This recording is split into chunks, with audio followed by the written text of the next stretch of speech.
Regrettably, ladies and gentlemen, it would seem Tottenham Hotspur have sacked Ange Postecoglou, if we are to believe journalist Sasha Tavalieri, who all the big football news aggregation accounts are citing and saying Tottenham have decided to sack Ange Postecoglou. That's right, the big Australian geezer who looks like he's come round to fix your boiler.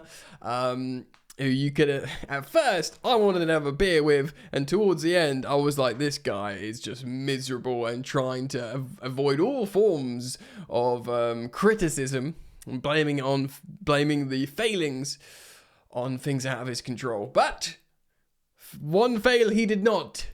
He won Tottenham Hotspur a trophy in the first time in a couple of decades, a European trophy that sees the Spurs play in the Champions League next season. We're going to talk about this. We're going to talk about how bad Tottenham actually have been in the last 18 months under him in his tenure. And we'll speak about the ramifications because it's bad. I mean, we're going off this journalist that everyone's citing. This is the news. We're gonna, just for the sake of this video, take it as a gospel, because let's be real, it's the right decision, and it almost certainly is true. So welcome back to Football Yannick, guys. Daily content here, of course, on this YouTube channel. Thank you, as always, to those of you who are coming to hang out. I really do appreciate you being here. I really am thankful for you guys dropping a like on the video and subscribing if you want to, hitting the bell if you choose to. Context: Tottenham Hotspur finished. Did they get the holy 40 points in the Premier League? No. They finished on 38 points.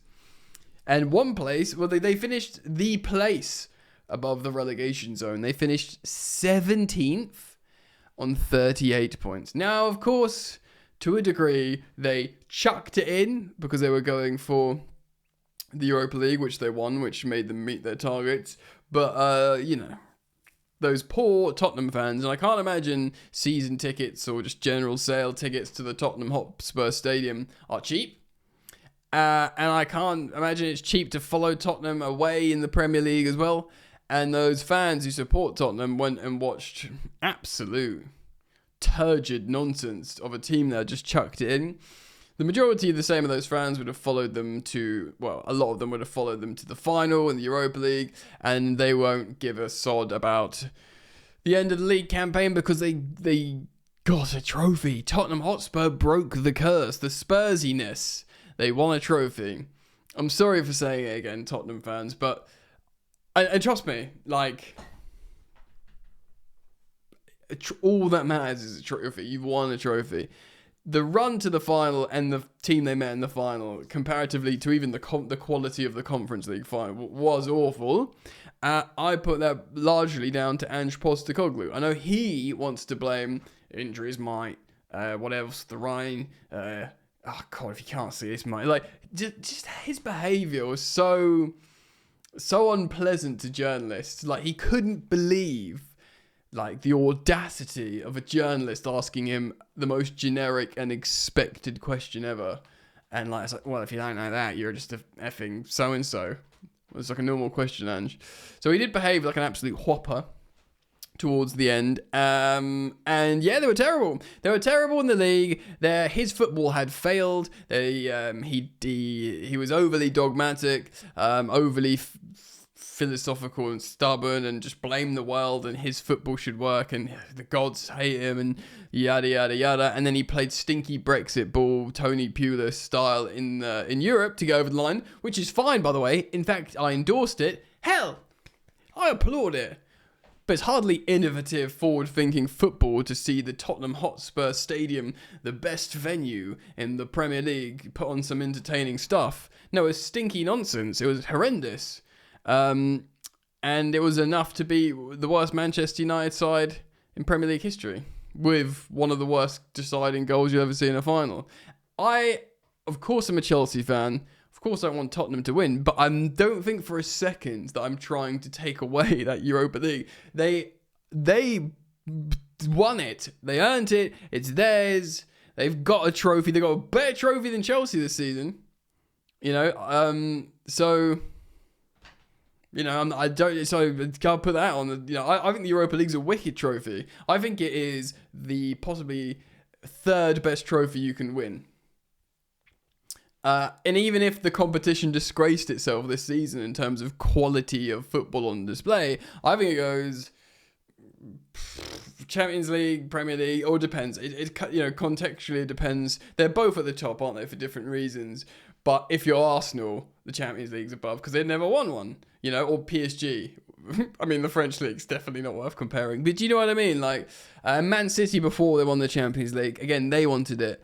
And then, of course, before Klopp won the Premier League, that was more important than the Champions League because they'd won 5 European Cups at that point or whatever, or 6, whatever. I can't remember which order he won the Prem and the Champions League. So, contextually, is what you're lacking is what you want, but them two are at the top.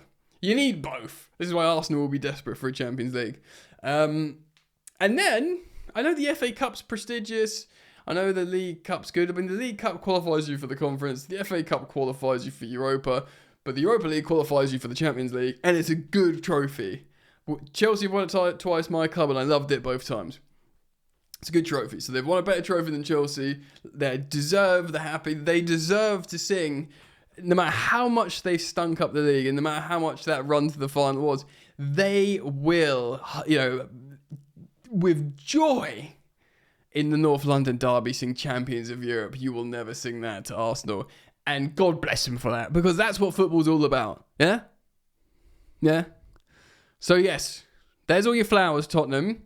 But the truth is, it's been absolutely awful. It has been awful. Andrew's done himself no favours. He's probably served Daniel Levy a bit of a service in terms of taking the heat off him. Although Levy's done a lot of good stuff financially for Tottenham. I think a lot of Tottenham fans would actually admit that as well.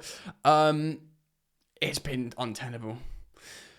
But if he's gone, and if we are to believe these reports, I tell you what, man. I'll tell you right now, the game has changed. The game won't change because you're not playing. Suddenly, the manager who took Tottenham to the worrying depths of 17th in the Premier League is gone. He's gone. So what remains?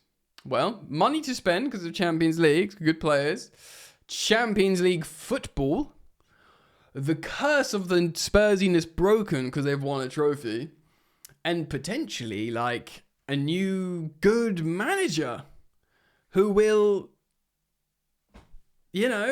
make Tottenham good. It could happen.